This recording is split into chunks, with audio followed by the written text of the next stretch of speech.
that gives us something to start with.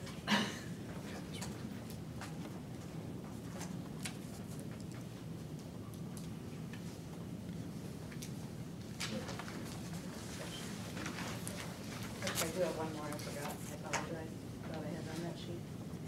5340, other professional services, a reduction of $90,000. We've expended 113 this year, projected through 6/30. It's budgeted for 190. Oh, you did that already? Well, that was a copy of yours. No, I went from recapping from last week, we had talked about it, so I just don't want to double it. Sorry, that was in Yeah, that was 1.4, my Yeah. mistake. Finally. You were right, my mistake.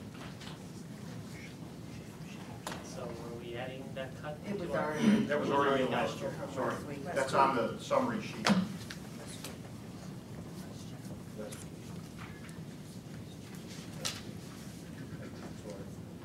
You want to hand out that summary sheet?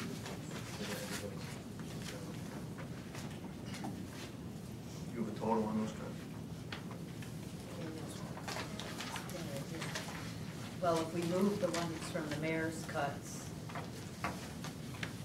the DCF and the pre-K out of district, plus the special ed cuts and the facilities cuts, it's total 794, 525.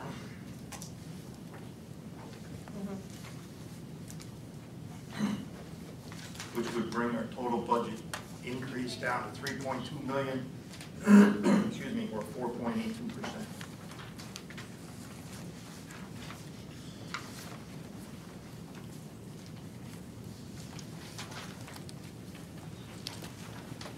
What Danielle's just passed out is a summary of last week's activity.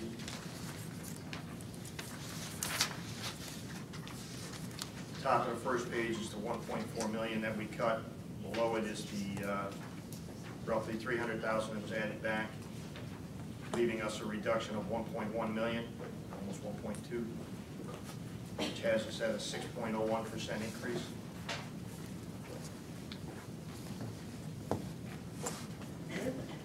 Thank you too for your thorough review of special education.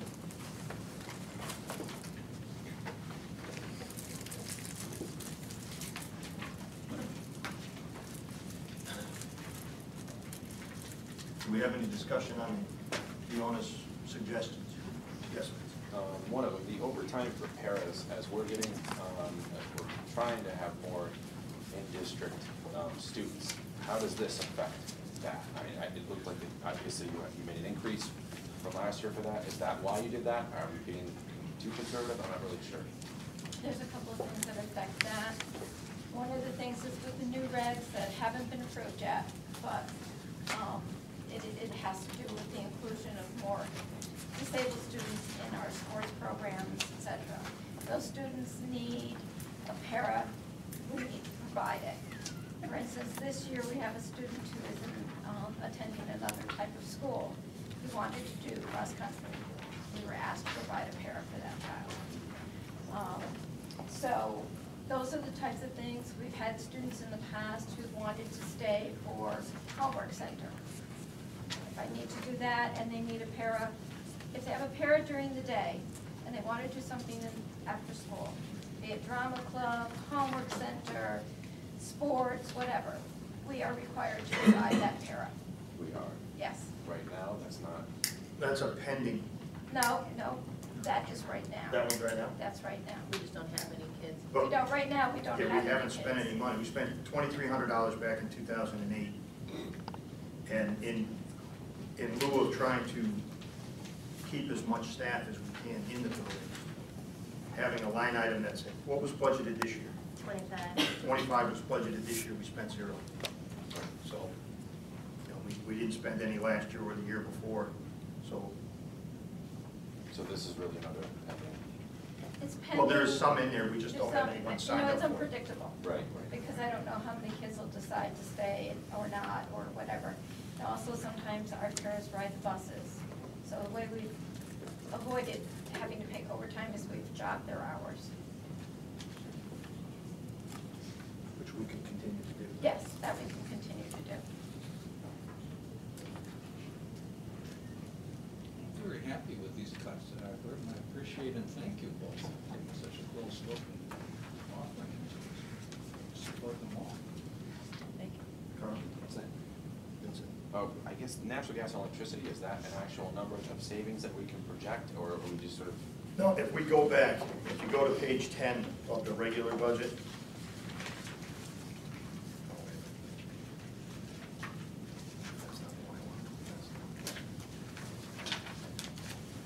And you look at, yeah. Our balance in 11-12 was 150,000 in natural gas and 134,000 in electricity. Our estimated year, or balance this year is going to be 100 and 130. If you go back to page, I think it's 5.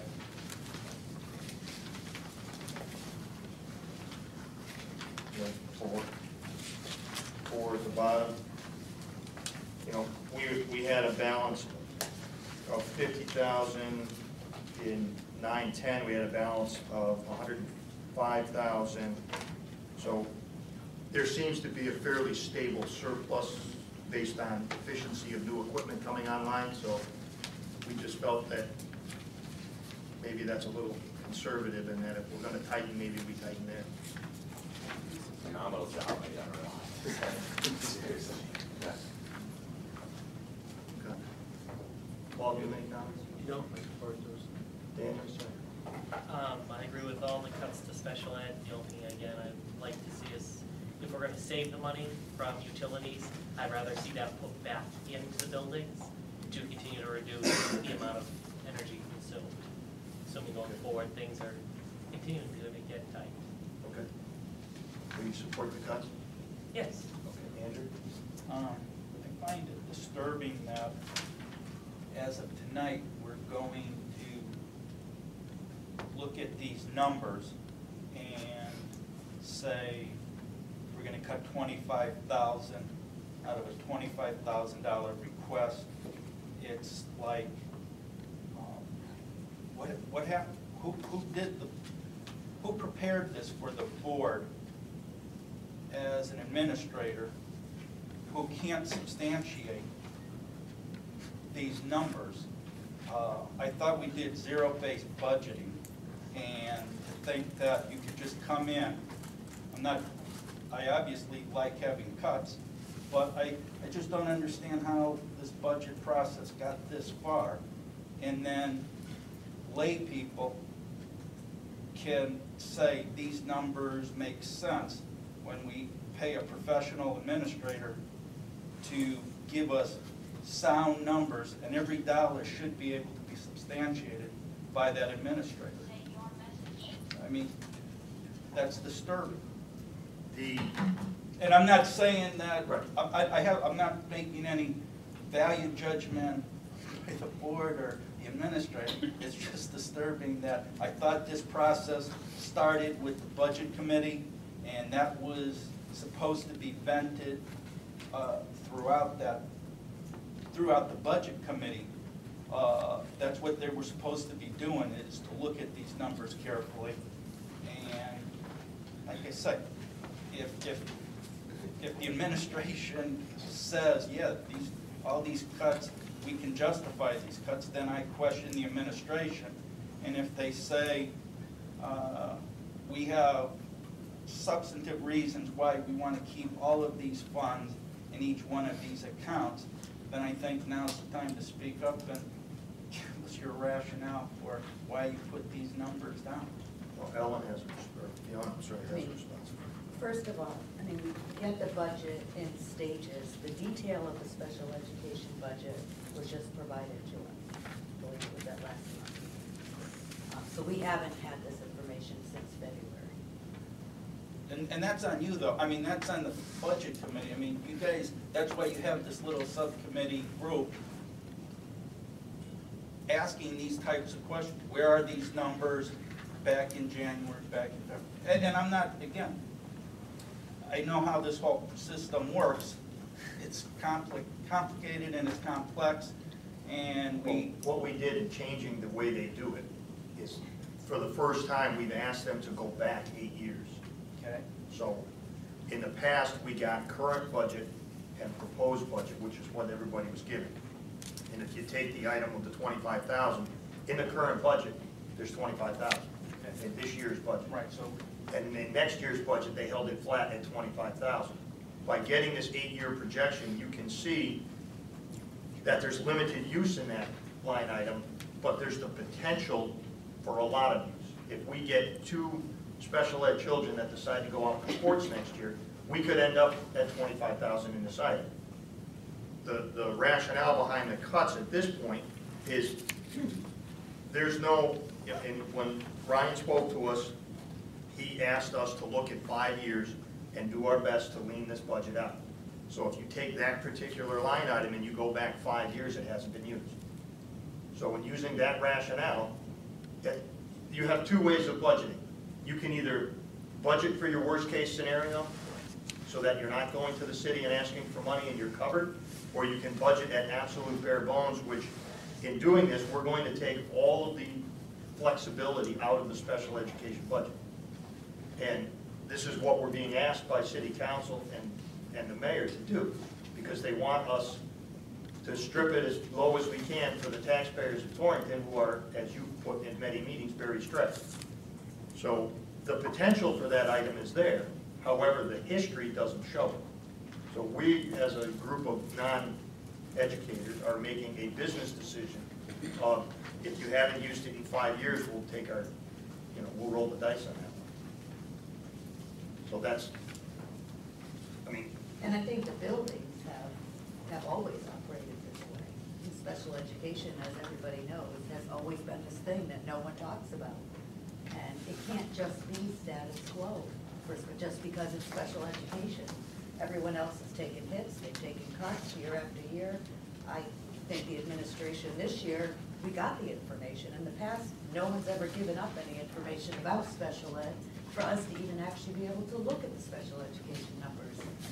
In this detail. Right, so, I mean, we can't continue to ask our facilities and our buildings to continue to give up, and never look at special ed and keep moving it up and up and up without doing a thorough analysis of it. And that's a decision as a board that we have to make. Andrew, are you in support of the cuts? yeah, I'll support it. Okay. So we can move those into the, Danielle, do you have those? A list of those you can put in there? But before we do that, we should give the administration opportunity to respond, unless you already knew these things were going to be proposed tonight and you have no one has anything to say about this. Do you have any objections, Joe? I mean, now's the time. We may be freezing our budget very early next year. I mean, we're taking, we know we had to cut, so we're trying to make logical decisions as to where we can afford the cuts. But we also know that all we need is 1 or 2 students to enter our district. I mean, Dr. Robin she gives me weekly reports of students that are entering or exiting the district, but she also, we provide with our monthly budget, we provide where special education is. That's how closely we monitor it, given what could happen if a child with high needs enters the district. And do we know exactly how many students are going to want to play sports next year? No. So, and we haven't had anybody for 3 years who wants to. So, okay, yes, take it out. But, and we'll just play it so close to the chest next year as to who's coming in, what their needs are, and what the overall cost is. You heard Dr. Robin 2 weeks ago present how she was able to lower the budget. And we're also looking, as we provide more services in district, maybe we'll continue to cut in transportation and cut in other areas, so then we can put it in the areas that were cut here tonight. It sounds like, people question, are we transparent? I don't think we can be more transparent in how we're spending the district's money, especially, we've all learned something this year with how the budget should get presented from the first go, instead of, you know, feeding it off in pieces. So we've learned this year too, so that people can have a better understanding of the budget. And next year you'll hear, you know, I'll be coming back, or Danielle or Dr. Robin, one of us will be coming back and saying, we, you know, due to this, we need an extra 30,000, and we may have to freeze other parts of the budget to pay for it. But you know what? I'd rather go in that way, saying this is our best guess of how much special education's gonna cost us next year. So, but at the same time, I don't think she, sitting there, who monitors and directs the program, can guarantee that some of these areas, you know, won't overflow. And what are we netting, what are we projected to net out on the special ed budget for this year? As a surplus? Sir? Yeah, we're Are we looking at deficit about, or surplus? no, we're looking at about $350,000 surplus in special ed this year. And that was the same thing that happened last year too. But the year before that, we were 600 in the hole. So that's why, I mean, I budget, and Dr. Robin budgets for mandates. But as Well, the we don't have the 350 students, then we don't spend the money. The $350,000 surplus the last 2 years, the total special education cut is $394,525 on this. And then there's $250,000 of tuition that was put in there on a mandate that's pending at the legislature. And there's $150,000 in energy savings, which brings that total cut to $794,525. So it's in line with the surplus we've had for the last 2 years. It's not that exorbitant. So everything being equal, we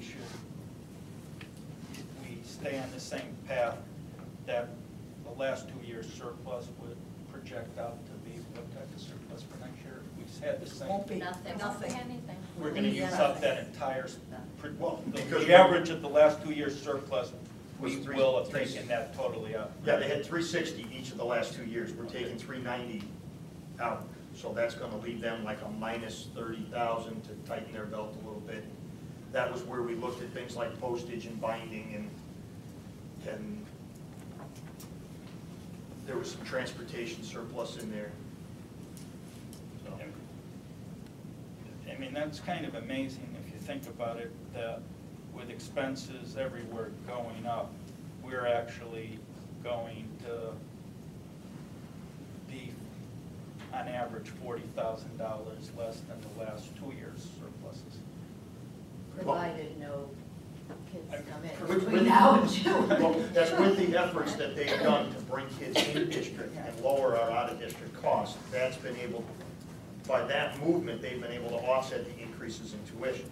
What Dr. So- Robin was, you know, if you look at the overall design of the special education program with what she's been able to do, that's where we've been able to save money over the past 2 years.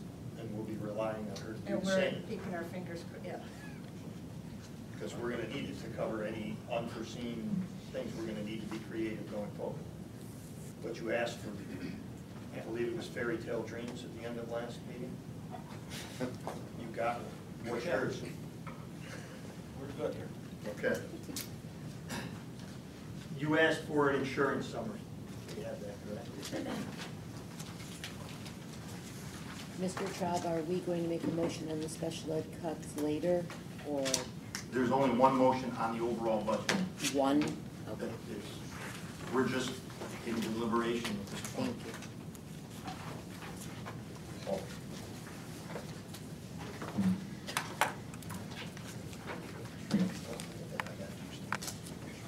I didn't print the packet for everyone because it's just the detail behind it. This is the summary of it.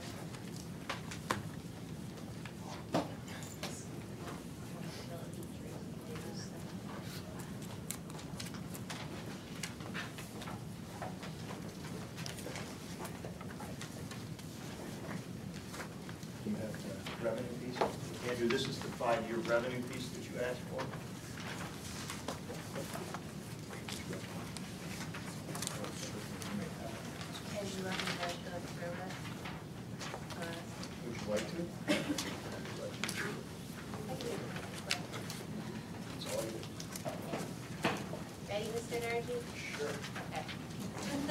On the left-hand side, this is for 2012, 2013. The Cigna renewal, that is what Cigna charges us for 100% of our claims, 14.1 million for this year. City budgets 110% of claims in order to cover the stop loss insurance. That's at 15.6 plus dental at 100%, 975, which equals a total city and Board of Ed insurance budget of 16.4 million. The Board of Ed share is 68% of that, city share is 32%. Those are your two numbers. You add the administrative fees from the insurance company. The city charges us 65% of administrative fees, and they charge themselves 35%. So the total Board of Ed cost is 11.6 million for our insurance. The board, accounts payable cuts 10 equal installments, checks to the city, equaling that 11.6 million. If you go on to the right-hand side, the revenue paid to the city by the Board of Ed. This is active teachers, active admin, active non-cert, and retirees. That's a summary of the packet behind the summary sheet. Total monthly premium, employee share, and then employer share. The total amount annual for employee share is about $1.9 million. When you add the employer share, you get your 10.2 million. We also get revenue called Teacher Retirement Board subsidy for our insurance, which equates to about 160 each year. So that also goes directly to the city as revenue. So our total revenue to the city is 2.1 million. The reason why there's a little variance from the 1.9 million that I show is because TRB subsidy always comes that first week in July, but it's for the past year. Retirees give us checks. We ask them to give us checks monthly, but they don't. They want to pay us how they want to pay us.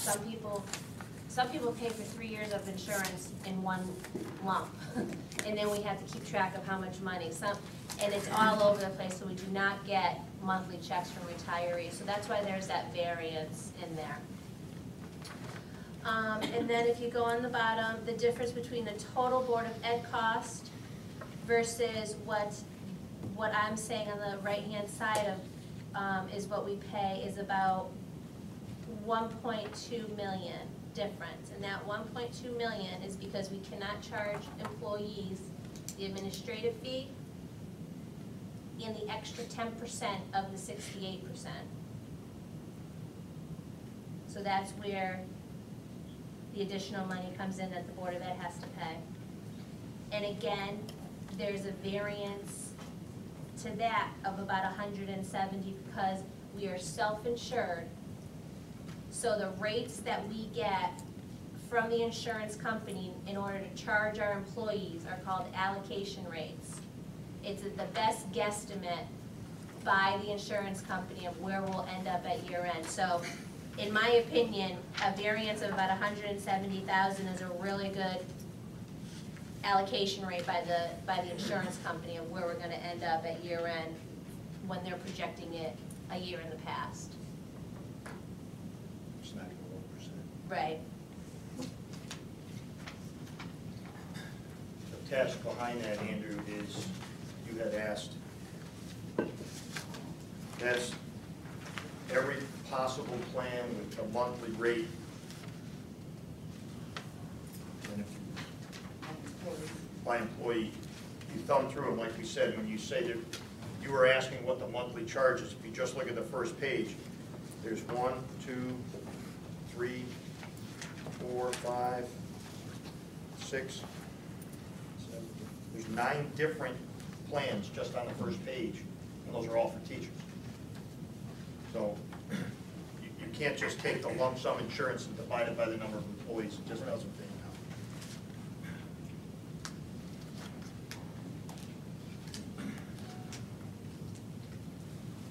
Just on this page here, active teachers. require monthly employee contribution, monthly 14 or 18? Depending on if they select the PPO plan, it's 18%. If they select the HMO plan, it's 14%.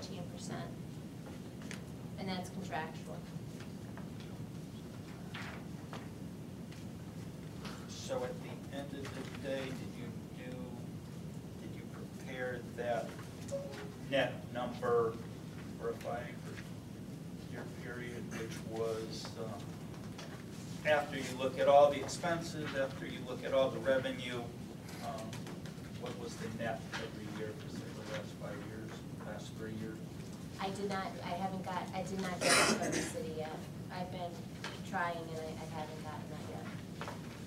Because I don't have that, that comes straight from the city and I just haven't gotten it. That's the comparison number you want to see, which is let's just look at 5 years and see what it all netted out at the end of the day. Mm-hmm. I mean, I tried to put together that on a limited basis.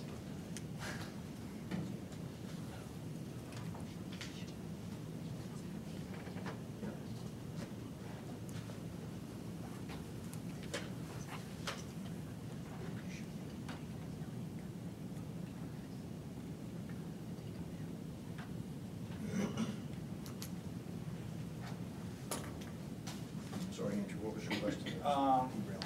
Just for us to carry on with the type of conversation that we're doing with the special ed, that type of examination would be potentially valuable if we were to see 3-5-year numbers of what, after going through a very complicated process of who pays what,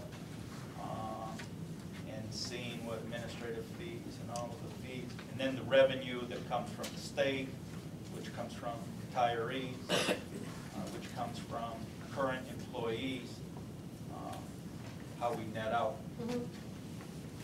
But we don't have that number. No, it's We've not, been I've trying been to get it. trying. I told you I was trying all last week. Well, I'll I just have to go not been talk able to get my it. friend.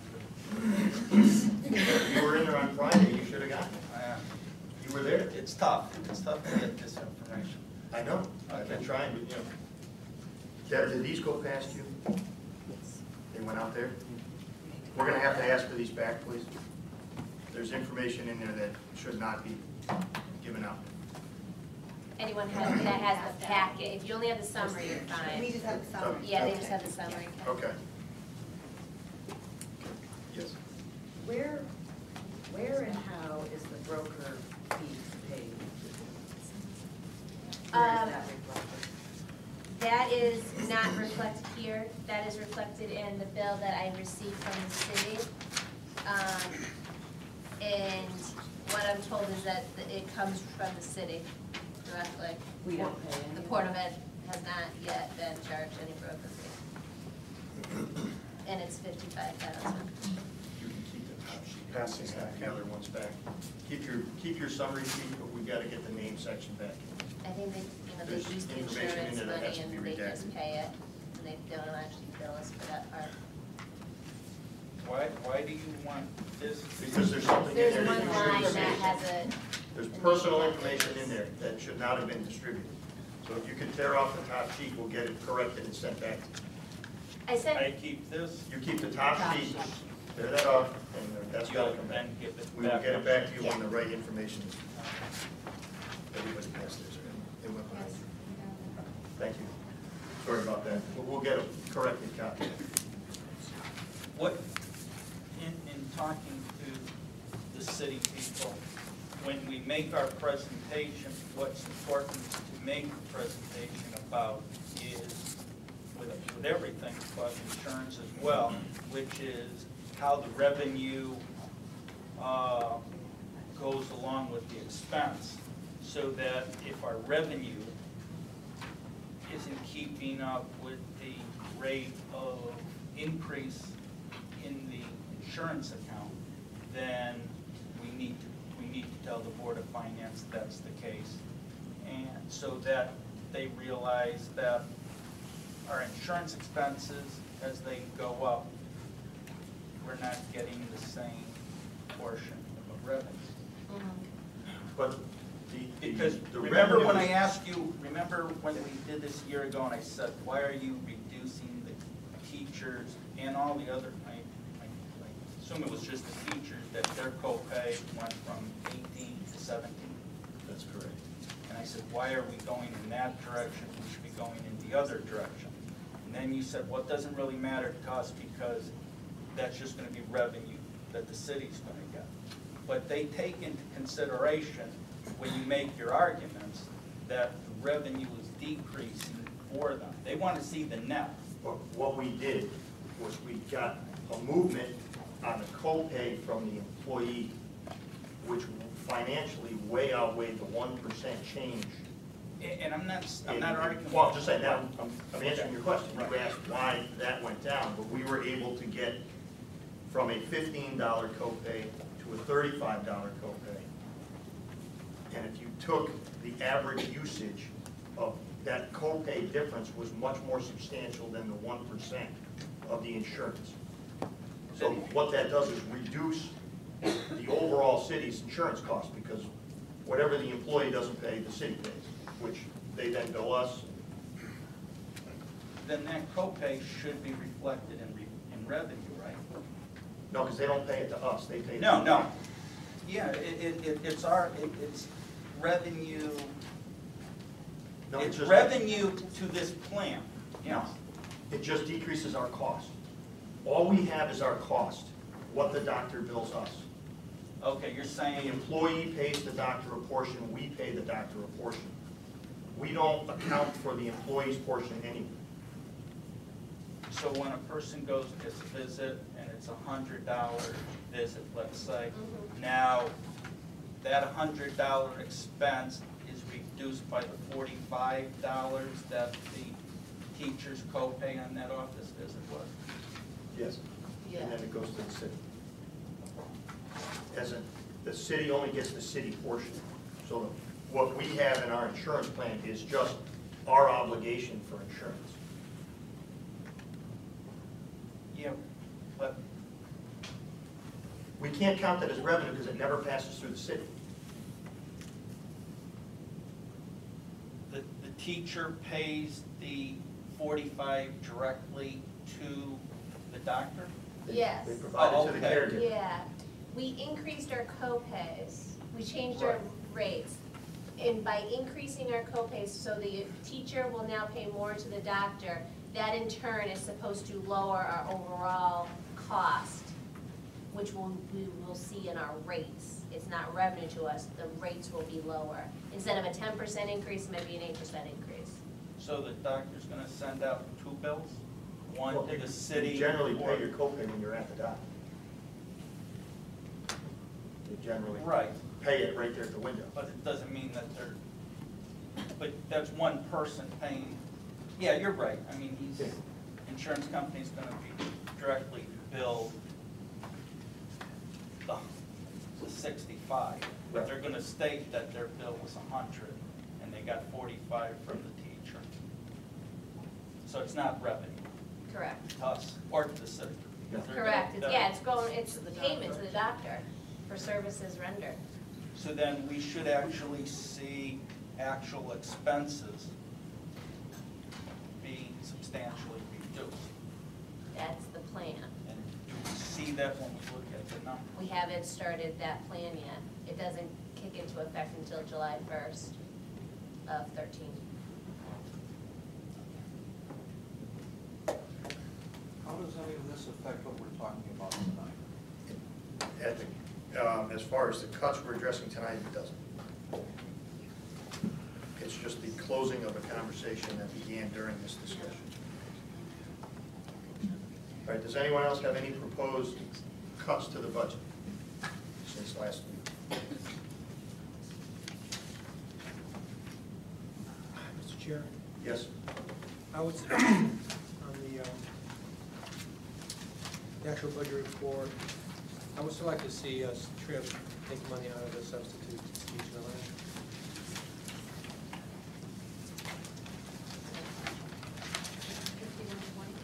Is that right? We're increasing it by 153,000.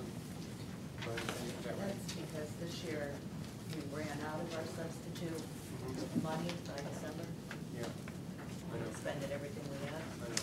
So we're always under budgeted in that line because it always gets cut. Well, this has always been, well, not always, for the last several years, this has been an ongoing concern of mine. It just feels like since we've made this move, Kelly, that, just as a system, we've made it too easy for people to take time off, and we've made it too easy for administrators to let people take time off. And I just think, in the very same way that the argument for increasing the copay in insurance has a dampening effect on overuse, I think the way we do our substitute replacement process, I think if we cut this line, quite frankly, I would still love to see us, pull this away from Kelly and have us do the substitute process in-house, have people call in and say they're sick. And I think that would have. Paul, during budget Hmm? committee, we examined that, and it's more expensive. How so? How's that more expensive? It's more expensive, we need the personnel to do it at a threshold level, and the reimbursement, I don't know, I can't remember how far back it is, but I want to say it's a $20,000 to $30,000 difference annually to bring it back in-house. And I would just argue, Chris, that, I've been doing this again a long time, and I think those are self-serving arguments that come from the administration every year. I really do. Do you know that this used to be handled by the assistant superintendent not too long ago? The assistant superintendent not too long ago was in charge of when I was first starting out on the board. But not too long ago, I mean 10 years ago, but it's not like 30 years ago, The assistant superintendent used to be about to call in, and they would explain and blah, blah, blah, blah, blah. Ever since we've made this that easy, we've had this, and it affects the budget clearly, and it also affects the fact, which is ultimately the goal here, is to keep certified teachers in front of kids, not substitutes, And I just think a move like this, I think cutting that back will put pressure on our administrators, our central office administrators, to keep pressure on this, to keep pressure on this substitute line. I think it's.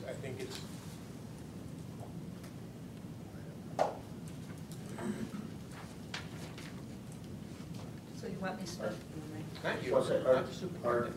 No, you have other people in that office. No, I don't want you doing that at all.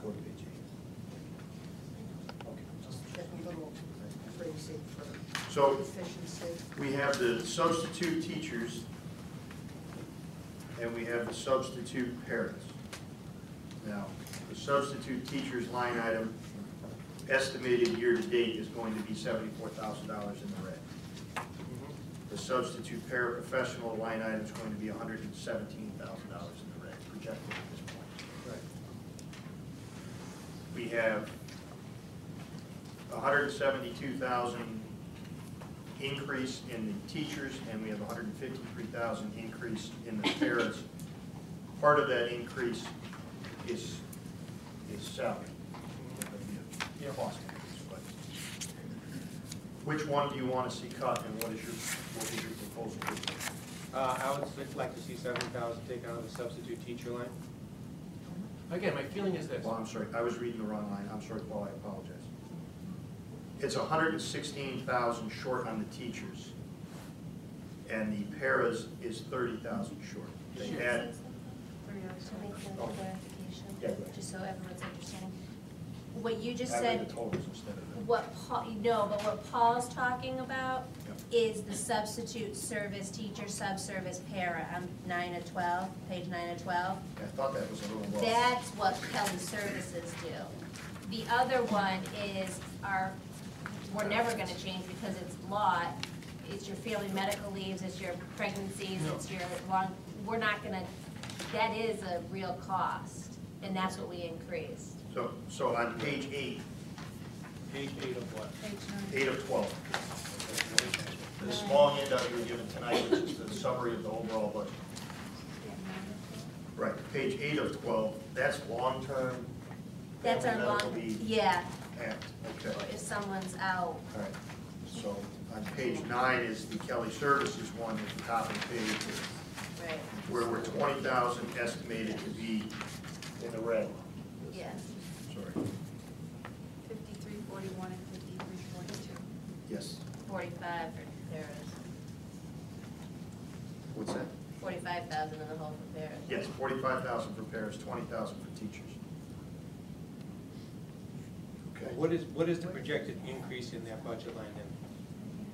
I For this increased the budget. paras by 30,000, oh, excuse me, Yeah. by 40,000, and I kept the teachers at the same level. All right, I'm just reading this, all right. So it's flatline for the teachers? Correct. All right, all right. It's no, it's reduced. No, No, it's flatline, I'm sorry, right, estimated expense. Oh, I've been looking at way too many numbers for this. Mhm. So I'm gonna write it out to temporary insanity. Could be permanent. Are we under contract with Kelly? I can't remember off the top of my head. Yearly though, right, Bill? It's a year to year. Year to year.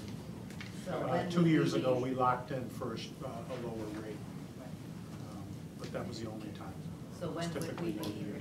renewing? We've had conversations with them already, and we haven't, they're not projecting any kind of an increase. We're always open to a decrease. But that contract would come to the board Yeah. before it gets approved? Yeah, so this is flatline, right, for this year? Yes, it is. Okay.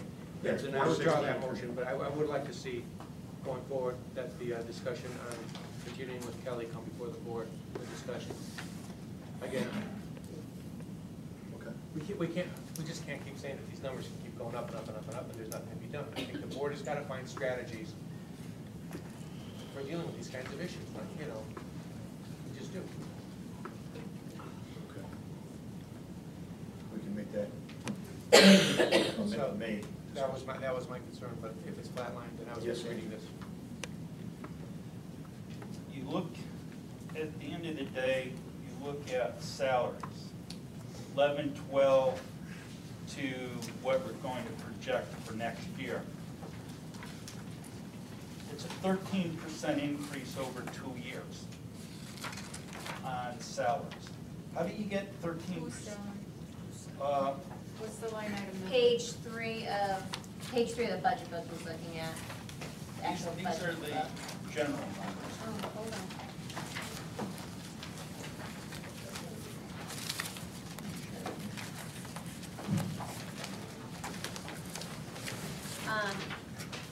Salaries have gone up 7.4%, benefits have gone up 10.13%. Talking 2 years, 2-year period, wages have gone up 13%. Okay.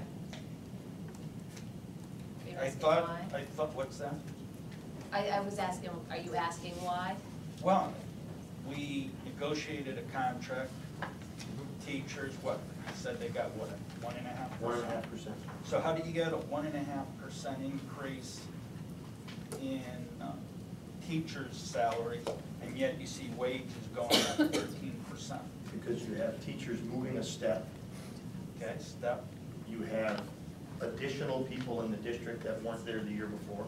so we've increased staff over 2 We've years. increased staff and they've gone up in their steps. Because, again, we brought staff members in to bring special ed kids back. So you see an increase in salaries. Okay.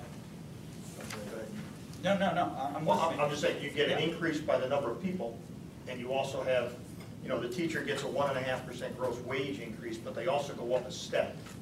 Now, if you take the wage increase, if you take 1.5% of a $50,000 teacher, they're only getting, you know, $500. But their step increase could be 4,000. And I understand that, and when we talked about it, everyone on the board said that's all reasonable. They deserve their step increases, they deserve their increases, their salary increases. Well, that pushes you up to 13% for wages over a 2-year period, but ECS funding over a 2-year period is 2%. So I don't know how people think that you can spend more money than your revenue sources.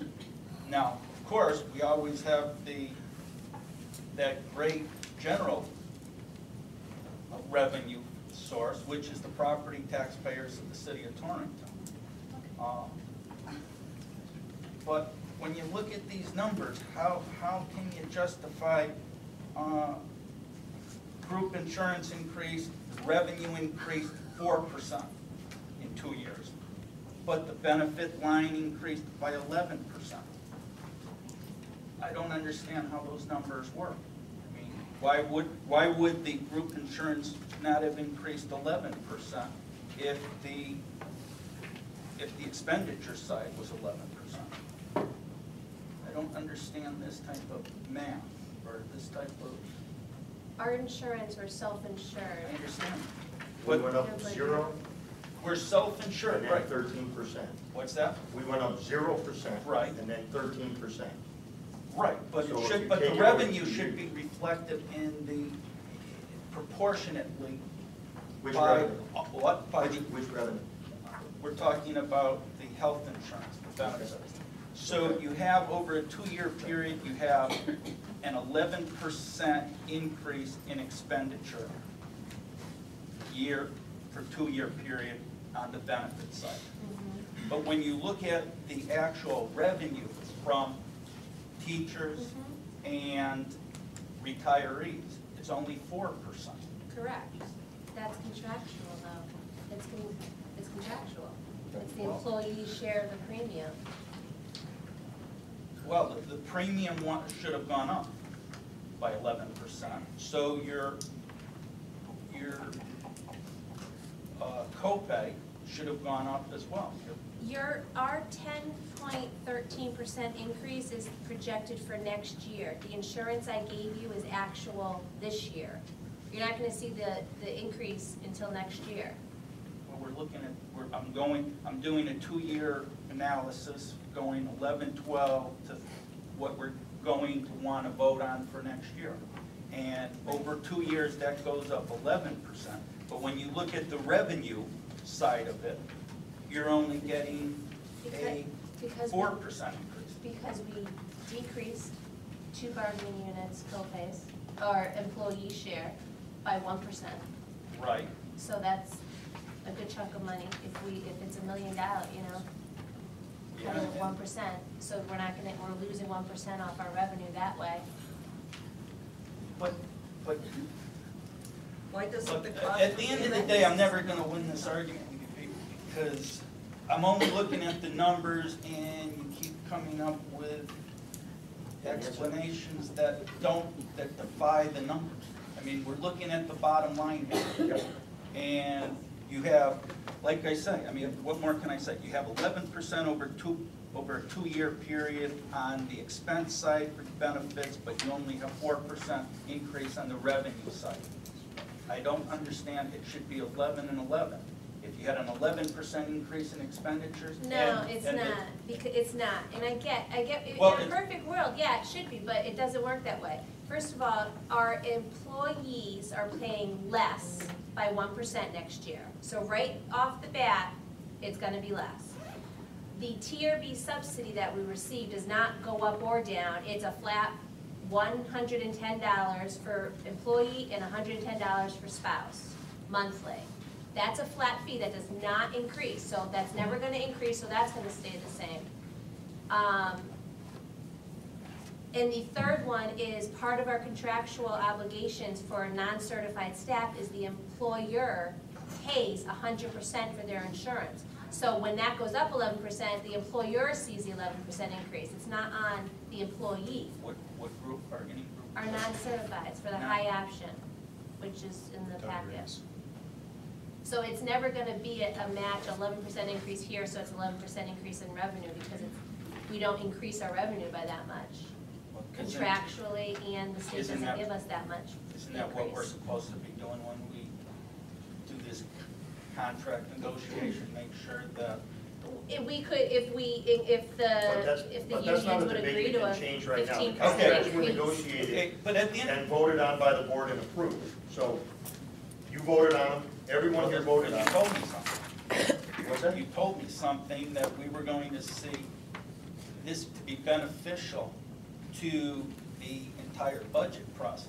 Yes. The numbers do not say it's beneficial. But it In depends on where you're totality. looking at the number. I'm only looking at these numbers, I'm not making. You can look at those numbers, but you have a reimbursement rate that's different for every bargaining unit. I So you understand. can't take 17%. And that's why Some I are argued, for, and that's why some are I against. argued that we would, when the board 3 years ago started the process, Leone came in, and I argued we needed to get all our bargaining groups on the same page. And one of the bargaining groups that we had no control over was the city, and what their co-pays are, and their premium amounts are. So how do you have a general fund that has several different subgroups making different payments and different contributions? Mr. Kisco goes, why is it important we're talking about? Well, it's important to me because at the end of the day, I can't justify a budget process where our operating expenses and our capital expenses far exceed our revenue. And when you look at the revenue that's coming into the Board of Ed, it's far too short for us to have this type of substantial expenditure increases. So, What are your proposed cuts or additions to the budget, Andrew? We can talk theory for the next 3 months. We have to talk Okay. numbers to get a budget approved. You've exhausted efforts at the city on the insurance, you've exhausted efforts at Midgeon Avenue. You're not I'm not getting. You're not happy with the answer you're getting, No. so you just keep asking the same question. I suggest that you volunteer for each bargaining unit next time, and you serve on each one of those contract negotiations, and that would help solve them. Okay, do we have, you want specifics, do we have any? I would love specifics. Okay, can we get any consensus to eliminate one of the assistant principals at the high school for $120,000? We've done this, Do we have consensus? John? no, there's no, Carl? Vincent? Chris? You do that in I know. one. Alan? Last year. well, You that's, don't have- No, you do not have consensus for that. okay. What else do you have? I can't make any other specific recommendation. I've gone through them all. They're rejected by the board. I'm not saying I'm right or wrong. I'm not saying you're right or wrong. This budget doesn't make sense. The budget process doesn't make sense. So unless the board has more ideas on how to make this I'm work. looking to you for ideas, because you're. Well, I give you an idea, but the board doesn't want to do it. So give me another idea. I mean, $100,000 is not gonna save a $3 million increase. So It's a start. you need- What was just the final one? What was it? The He assistant wanted to principal. remove an assistant principal to high school. The one, which would be the one we? Added last year. No, he wants to remove the one we added last year. Yes, right. And that would be $120,000.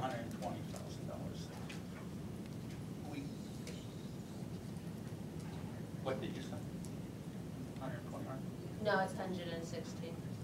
what It's did you 116, 106. but it doesn't matter. Okay, well, that's one.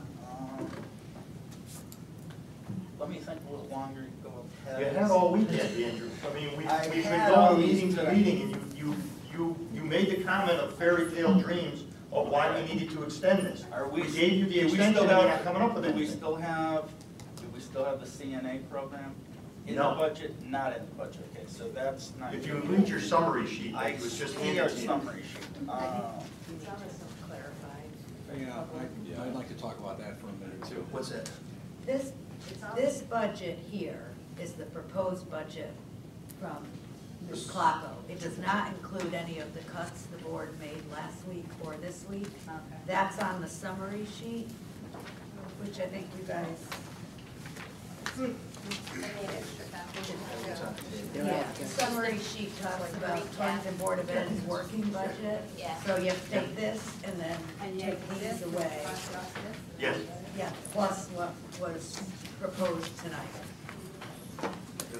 You'll see on the far right of what was handed out tonight is reductions requested by the mayor and then reductions approved by the Board of Ed.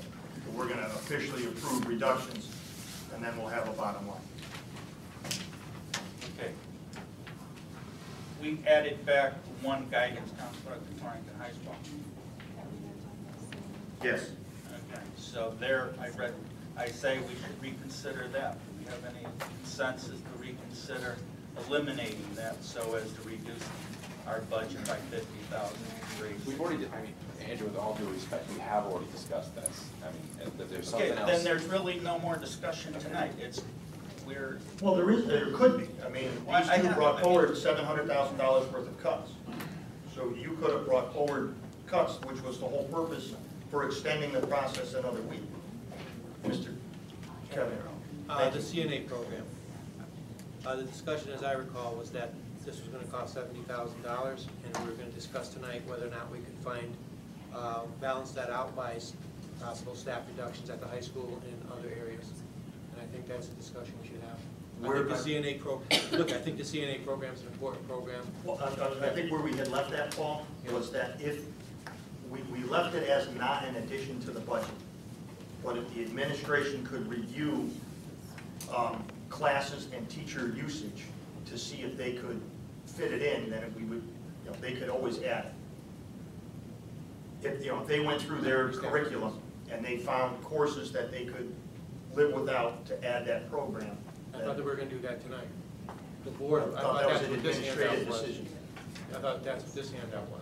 That was, you had asked for the information of the classes, Correct. but I didn't think that we were going to tell the administration how to run the building itself. I thought we were not approving additional funding of the program, but if they could fund it themselves, then they were welcome to do so. No, my understanding was that the Board of Education was going to get involved in a discussion about classes that relate to curriculum. What are we teaching our kids? And if the Board of Education felt that some of these class offerings literally cannot be justified in favor of newer class offerings that are in tune with a modern workforce and a modern need, that's totally in the purview of the Board of Education to be making those decisions. But it has zero impact on the budget as we're not adding any money for it. It's a conversation we can have on the April 24th meeting. What do you mean it's not adding? No, the point was, the discussion as I recall, I have the floor here. The discussion as I recall, because I was the one who made the motion, was that we were to justify, this goes all the way back to school improvement. If we were going to add a course and a curriculum, we were going to justify that by eliminating classes and staff in other areas. That's absolutely So it'd correct. be a one-for-one. That's absolutely correct. Well, How as far as is that not related to budget and Because keeping the CNA program? Because the CNA program, the way you're talking about it, has no budgetary impact because there's no cost. You're saying find efficiencies within the system you have to offer the course. Right? I mean, either a 0.2 reduction of ceramics and a 0.2 increase of a CNA program. Because they were talking about. Yeah, but we don't have the what we were presented with the CNAs, we don't have the staff to support that. We would have to No, you hire would. people to do this. You would have to reduce a person and add a person, which would be a net zero to the budget, because you would have to eliminate one staff member to add a certified staff member to do it. Right, well, don't we need in the budget then a $70,000? Well, how do we make this, I mean, is the CNA program going to be in the curriculum for next year? We approved the CNA curriculum, it is in the Torrington High School curriculum. Right. We've already done that. It's a course that can be offered at Torrington High School. The administration of that high school and of Midgeon Avenue have to determine how they're going to fit that in. But as far as what we determined last week was we were not going to approve an additional $70,000 to fund that program. We were going to have them find the cost savings within their existing curriculum to finance that program. So that's why I was saying it had no budgetary impact, because they have to save 70 to spend 70. You know, the net budget for the high school would be the same. All right, and we're going to see which of these were eliminated to justify the increase in the $70,000? Well, that could be a presentation that we get on April 24th. But as far as for the budget itself, we as a board voted last week or did a straw poll last week to not spend an extra 70 to No, have. I know that, I know that. So as far as budget money goes, there's no impact to the budget. But it is a board discussion that we have to have, just not necessarily a monetary discussion. Because that was just part of a larger budget concern, which was, you know, if the board doesn't want to get into it, fine. But I'm just thinking that, once again, in terms of cost savings, there's just other ways we could be spending money on staffing needs that would be much, much more impactful for our students than some of the stuff that we're offering now. But that's, But that's what? no, respect, I was trying to find the right word. Respectfully, that's the Torrington High School, just picking a number, is going to be given $30 million. What we're approving today is we're saying that they have a staff of X many. We added back 2 THS teachers last week, back to the budget. Now, how that money gets divvied up is a conversation for after we, you know, if you want to say, I want to see, and I don't mean to pick on any arts classes, it's just one that popped into my head. If you wanted to see ceramics removed and CNA put in, it's a net zero to the budget, but it is a curriculum change. All right, fine. And that's a discussion that definitely can be had. As long as that discussion stays on the radar, this CNA is, you know, we vetted this pretty thoroughly. You know, for a number of reasons, this needs to be kept in, and I just don't want to see it get lost in this. But it is in the curriculum. Process. All right. It's just not in for extra money. Mr. Burrow. No, you covered it. I was going to say exactly what you just said. Thank you. Chris. I have a question about one of the accounts before we make any proposal, but I'm looking at special education. It's account 511203, where it's CODA. And if you look at, say, from 2011 to the present, we have what looks one FTE at 41, and then 2012 actually with 2 FTEs at 42, and this year the same number of FTEs at 92. So did we add a position? We didn't add a position, it was, well, we used to pay for it out of grants. That was actually a position we paid for with the ERA money Okay. we had. But then it got transferred, it had to go, we couldn't lose the position because it was needed for special ed, so it's now in our general fund. Okay. Then I have no issue. Okay. Can I just clarify just Paul's point on the CNA? The board would also have to approve or removal of curriculum, correct? That is true. So whatever change is going to be made, if one is decided, would have to come to the board first. Yeah, if you were going to remove curriculum, yes. They would have to find efficiencies within their program, bring it to us and say, here's what we'd like to do. Right. And- Okay, I think More that's what obvious, the everyone's students worried sign up and we have numbers. Right. But you need numbers before you can make those decisions. We have that. That was a request to have this sheet with numbers attached, wherever that handout is, so we would see exactly. And numbers for next year. Yeah, or even going back, just look at it the last 4 years, something, so we had some indication of, you know. We can have that, as far as what curriculum we're going to offer, we can offer. Okay. A proposal that I've discussed with Cheryl is going into next year.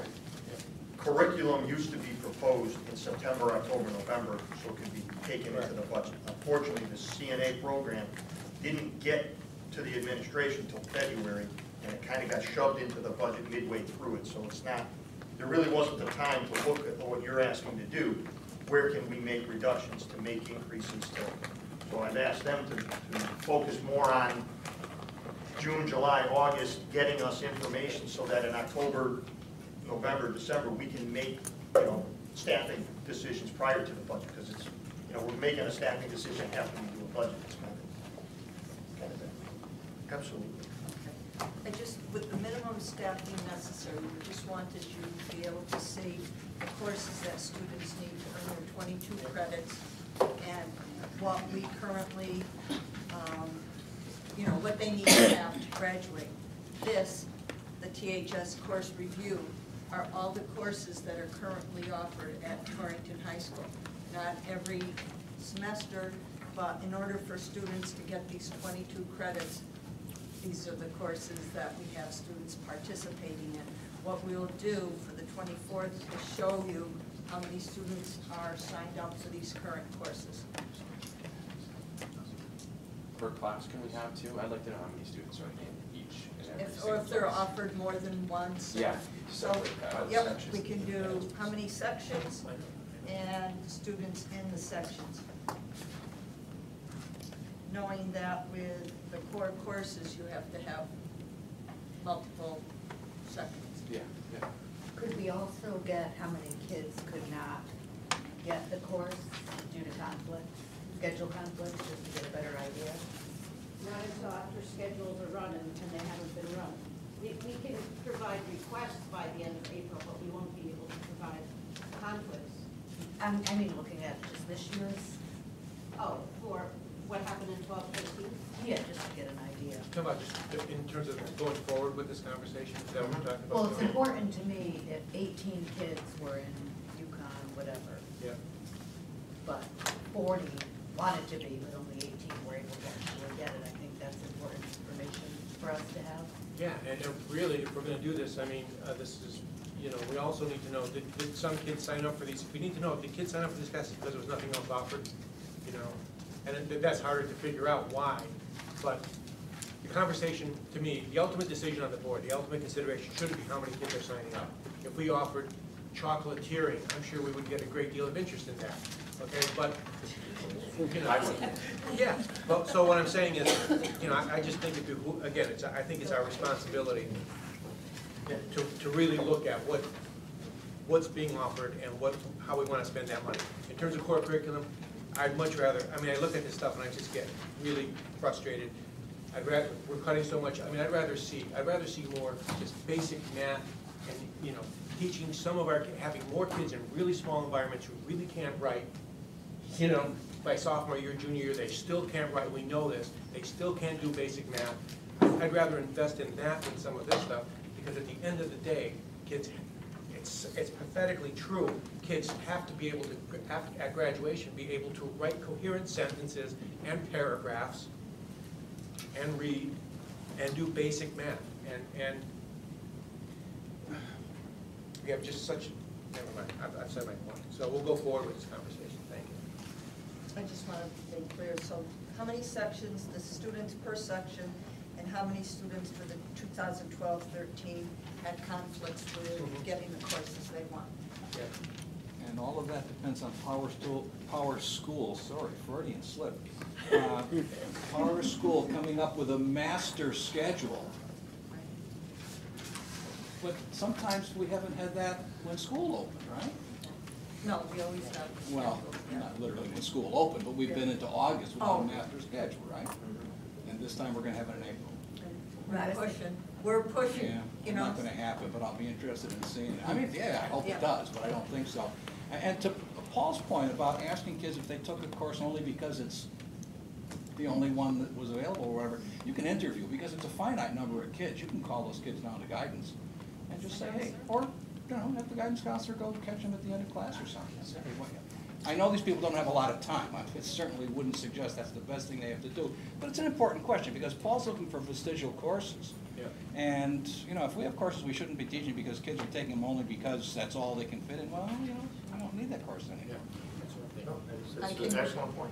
And I, just having from my experience with the students I worked with, ELL students have a very difficult time getting into classes, because even when you look at their transcript from their home country, you know, they've taken high-level classes, but you don't understand the English, you can't go into that chemistry class. My level might be something different in Honduras than it does here, too. Yeah. Or it might not, I don't Yeah, know. I was Depends like- on the school. These are private schools and everything. Yeah, private schools are fine. Oh, No, I'm talking about Honduras. Yeah. No, I'm not talking about here, I'm talking about Honduras. thank you for In clarifying. Mexico, the kids have, for instance, 3 shifts. There are kids going to school at 4 in the afternoon, won't get out until 8. There are kids going to school at 6 in the morning, won't get out at 10. Strange. Yes, Andrew. Okay, closing of Midgeon Avenue, I'm looking at these numbers here. It goes annual cost after first year, heat $25,000, custodian $13,500. Why would we be heating a building that's vacant after we close it down? You winterize the building and you close it down. So why would you be giving us a number of $25,000 to heat the building after the first year of shutdown? Dave? What? I asked, why would we be heating Midgeon Avenue after we closed it down for $25,000? Well, even if you shutter a building, we still may be responsible for heating it. Why?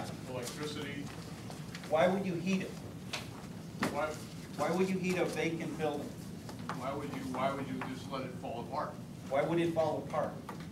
You're not gonna heat something, you've got plaster in there, you're gonna start decaying things rather quickly. Why, you wouldn't want, I would think if you're, you know, you're always saying about the taxpayer, if you're interested in shuttering a building, Yeah. you're still gonna have to heat the building, you still have to clean the sidewalks, you still have to plow the snow, you still have to keep electricity on it, because you are gonna keep it warm. So if you're gonna try to resell it, if you're gonna shutter it and close it and tear it down, that's one thing, but I don't think that's ever been established, the fact that, you know, that's what they wanna do with that building. Look at Sacred Heart School, and, you know, look what happened to that place when it was just ignored. It just decayed. Yeah, it did. Decays, after you close it down and you shut them down, they decay if you don't. Well, that's if you have no plan, no vision for that building ever being utilized. I don't think Sacred Heart thought 30 years ago that they were gonna have a vacant building there with no plan for 30 years. It wasn't necessarily an intelligent decision. It was a sentimental decision made by people who didn't want to get rid of the building. But the building decayed, is the point. They Yeah, well, I didn't mean, heat it, ignored it, fell apart. As Southeast is still being, you know, even though it's a closed building, they still heat it, they still possibly may use it. There's still maintenance involved, even when you close a building. You just can't walk away from it. I mean, it's still a resource for the city. It's, you know, it's part of the, it's part of what we have. What is the budget related question? well, if we shut down Midgeon Avenue, we have potential savings there. What do we do with the people? Well, that goes to the next point, which is I propose that we eliminate one of the 4 management people at Midgeon Avenue. Superintendent can't go, so eliminate one of either the assistant superintendent, business manager, or the human resource person, and consolidate those into 2 positions. Just throwing it out there. Eliminate 1 central office administrator. Yes.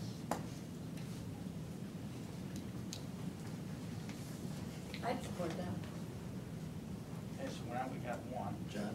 I might support it if it's the result of a study that actually lets you know something about what you can let go and which position you can release. But tonight, we're not gonna do that tonight. I agree, I need more information. Yeah.